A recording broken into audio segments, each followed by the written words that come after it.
Tahun 2025 menjadi tahun yang menentukan bagi pemerintahan Presiden Prabowo Subianto, bukan hanya karena ini adalah tahun pertama kekuasaan, tetapi karena di tahun inilah publik mulai melihat wajah asli pemerintahan baru, harapan besar bertemu kenyataan, janji politik bertemu dinamika kekuasaan, dan satu persatu, menteri serta pembantu presiden menjadi sorotan. Di video ini, kita akan merangkum sederet kontroversi, menteri-menteri, dan pembantu Presiden Prabowo sepanjang tahun 2025 berdasarkan pemberitaan media nasional untuk menjawab satu pertanyaan penting. Apakah kontroversi ini masih wajar sebagai ujian awal atau justru menjadi alarm bagi demokrasi? Kalau ingin paham konteksnya, tonton video ini sampai selesai.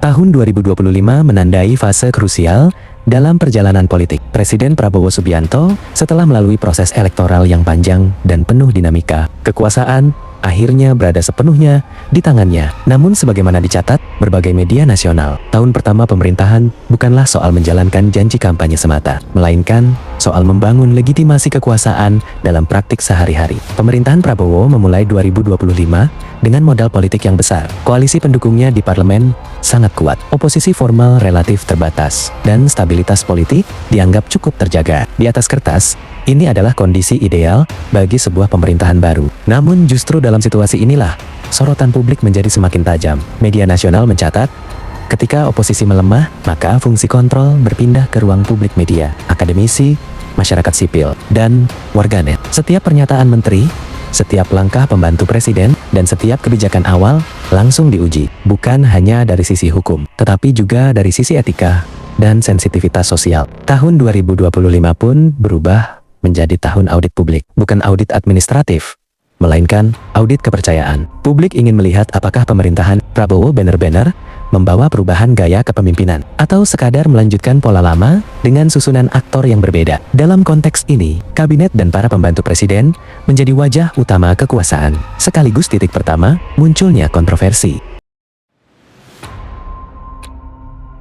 Jika seluruh pemberitaan media nasional sepanjang 2025 dirangkum, maka satu kesimpulan penting muncul. Kontroversi yang melibatkan menteri-menteri Prabowo bukanlah kejadian terpisah, melainkan membentuk pola yang berulang. Pola ini muncul dalam berbagai bentuk, namun memiliki benang merah yang sama. Kontroversi paling sering berawal dari komunikasi publik, pernyataan yang dianggap tidak empatik, narasi yang dinilai meremehkan persoalan rakyat, hingga komentar yang memicu perdebatan luas di media sosial. Dalam banyak kasus, klarifikasi memang diberikan, tetapi seringkali datang setelah kegaduhan terlanjur membesar. Media nasional menyoroti bahwa persoalan ini tidak selalu berkaitan dengan substansi kebijakan, melainkan cara kekuasaan berbicara kepada rakyat. Dalam demokrasi modern, gaya komunikasi pejabat negara dipandang sebagai cerminan sikap pemerintah terhadap publik. Karena itu, kesalahan komunikasi tidak lagi dianggap sebagai kekeliruan personal, melainkan sebagai problem tata kelola.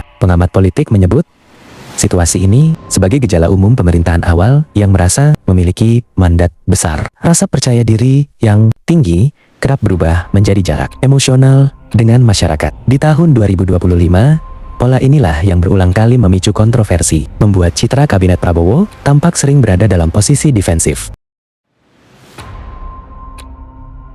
Selain komunikasi publik, sumber kontroversi besar lain sepanjang 2025 adalah rekam jejak masa lalu dan isu konflik kepentingan. Media nasional secara konsisten mengangkat kembali latar belakang para menteri dan pembantu presiden, terutama ketika mereka mulai mengambil kebijakan strategis. Dalam banyak laporan, tidak ditemukan pelanggaran hukum yang jelas. Namun, justru disinilah letak persoalannya. Publik tidak hanya menuntut pejabat negara taat hukum, tetapi juga menjunjung etika kekuasaan. Hubungan bisnis lama, kedekatan politik, hingga relasi keluarga menjadi sorotan karena berpotensi memengaruhi kebijakan publik. Isu konflik kepentingan di 2025 seringkali tidak diselesaikan di ranah hukum, melainkan di ranah persepsi. Media mencatat bahwa pemerintah cenderung menekankan aspek legalitas, sementara publik menuntut standar moral yang lebih tinggi. Ketegangan antara legal dan etis inilah yang berulang kali memicu perdebatan. Situasi ini diperumit oleh peran pembantu presiden non-menteri, staf khusus, dan penasihat presiden sering muncul di ruang publik, menyampaikan pandangan yang dianggap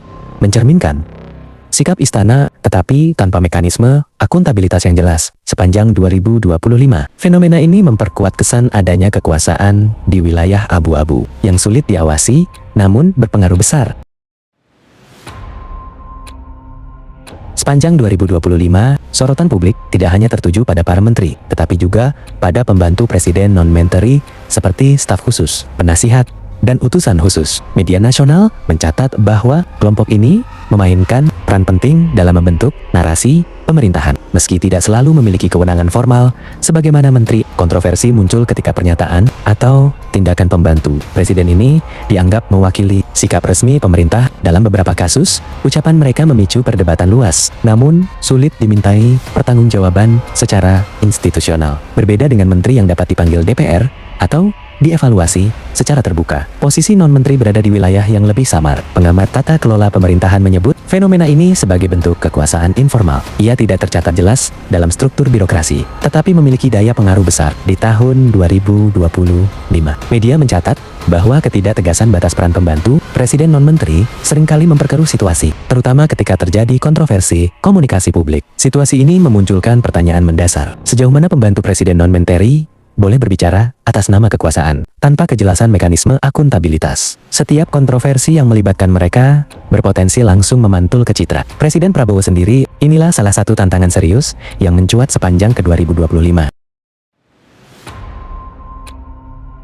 Kontroversi yang berulang sepanjang 2025 tidak hanya berdampak pada citra kabinet, tetapi juga memperdalam polarisasi opini publik. Media nasional mencatat adanya pembelahan sikap yang cukup tajam dalam merespons setiap polemik yang melibatkan menteri dan pembantu Presiden Prabowo. Di satu sisi, kelompok pendukung pemerintah menilai kontroversi tersebut sebagai dinamika wajar pemerintahan baru. Kritik dianggap berlebihan, bahkan dicurigai bermuatan politik. Di sisi lain, kelompok kritis memandang kontroversi sebagai sinyal lemahnya tata kelola dan komunikasi kekuasaan. Di tahun pertama pemerintahan, media sosial menjadi arena utama pertarungan narasi. Pernyataan pejabat dengan cepat dipotong, disebarkan, dan ditafsirkan ulang. Dalam situasi ini, media arus utama berada di posisi sulit, menjaga keseimbangan antara kecepatan informasi dan ketelitian verifikasi. Sepanjang 2025, media nasional berperan sebagai penyeimbang, namun juga kerap menjadi sasaran tudingan keberpihakan. Pengamat komunikasi politik menilai bahwa polarisasi ini diperparah oleh absennya narasi tunggal pemerintah. Ketika pejabat berbeda-beda menyampaikan pesan, ruang interpretasi publik menjadi semakin liar. Akibatnya, kontroversi yang seharusnya bisa diredam sejak awal justru berkembang menjadi konflik opini berkepanjangan. Pada akhirnya, semua kontroversi menteri dan pembantu presiden bermuara pada satu figur sentral, Presiden Prabowo Subianto. Media nasional sepanjang 2025 kerap menempatkan Prabowo dalam posisi dilematis antara menjaga soliditas kabinet dan menjawab tuntutan evaluasi publik. Sebagai presiden, dengan latar belakang kepemimpinan yang kuat dan sentralistik, Prabowo dipersepsikan memiliki kendali penuh atas kabinetnya. Karena itu, setiap polemik yang berulang memunculkan pertanyaan sejauh mana presiden mengetahui, mengendalikan, atau membiarkan dinamika yang terjadi di lingkar kekuasaannya. Dalam beberapa kesempatan, Prabowo menekankan pentingnya kerja dan hasil nyata dibandingkan polemik. Namun, bagi sebagian pengamat, sikap ini berisiko ditafsirkan sebagai toleransi terhadap masalah internal. Ketika menteri atau pembantu presiden terus menuai kontroversi tanpa konsekuensi jelas, publik mulai melihatnya sebagai refleksi gaya kepemimpinan. Media nasional menilai bahwa tahun 2025 menjadi ujian awal bagi Prabowo sebagai pengendali sistem. Bukan sekadar kepala pemerintahan, bukan soal seberapa kuat kekuasaannya, tetapi seberapa efektif ia menggunakannya untuk membenahi etika, komunikasi, dan tata kelola di dalam kabinet.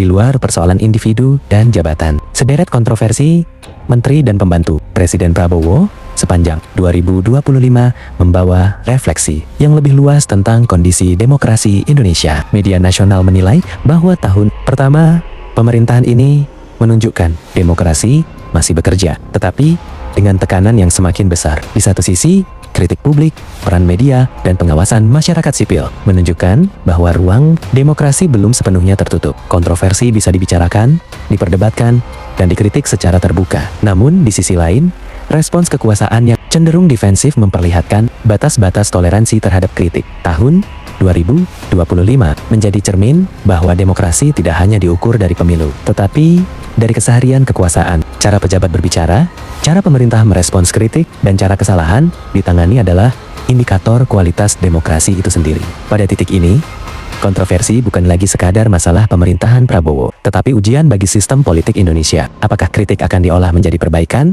atau justru dianggap gangguan? Jawaban atas pertanyaan ini akan menentukan arah demokrasi di tahun-tahun setelah ke-2025. Tahun 2025 menandai babak awal kekuasaan Prabowo penuh janji, tapi juga syarat kontroversi. Satu persatu, polemik menteri dan pembantunya muncul ke permukaan, menguji bukan hanya kabinet, tetapi arah kepemimpinan itu sendiri. Apakah ini sekadar gejolak awal pemerintahan atau sinyal pola kekuasaan yang akan terus berulang? Jawabannya tidak hanya ada di istana, tapi juga di mata publik yang terus mengawasi. Sejarah belum selesai ditulis, dan 2025 baru halaman pertama. Menurut kalian, apakah Prabowo akan melakukan evaluasi serius atau justru membiarkan kontroversi jadi kebiasaan? Tulis pendapat kalian di kolom komentar dan jangan lupa subscribe.